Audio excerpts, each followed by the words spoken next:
esika wana.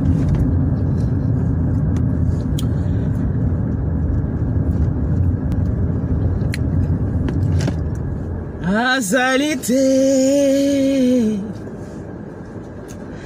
oyo asima ngai na loboko. Azalite oyo apesa ngai kimia na vio na monite. Azalite o bolingo ekomisa ngai moto. Bolingo dinanga ndeyo, amour eza yo, mapendo eza yo. Bolingo bolingo wa mapendo, bolingo na ngai. Azalite oyo alongola soni na ngai.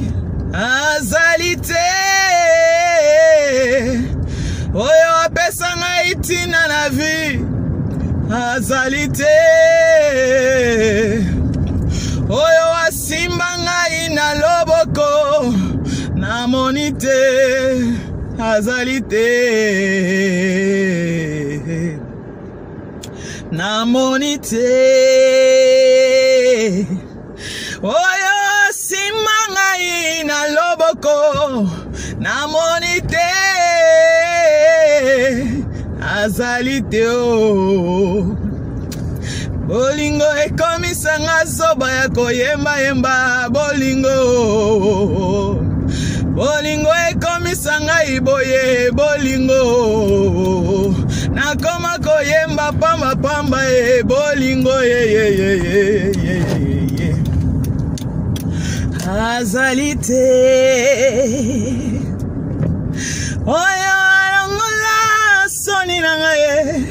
Azalite oyo apesa ngai tina na vie.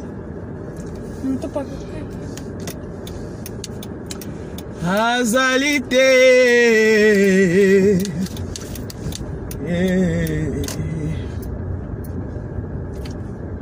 Azalite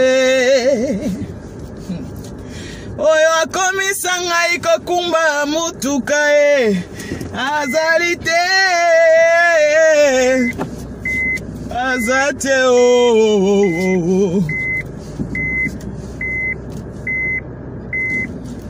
Azalite oyo apesa ngai loboko. Azalite oyo alongola soni na ngai. Azalite Azalite o bolingo ekomisa nga moto. Bolingo dinanga ndeyo, amour eza yo, mapendo eza yo. Bolingo soki yo zangi bolingo, nazana moko apesa nga bolingo. Tatuani achilube ni wasantu ingo jingana wakwetu ni fushi enga ye chilube kufio chiluba nani atango penza woza na oye kulangona niata place wana. Yesu goye, il faut yembela que chaque dimanche. Le dimanche, il faut passer le kumu, connaître la ye, parce que zanzambe bolingo. Bolingo ndeyo, amour ezaye, bolingo amapendo.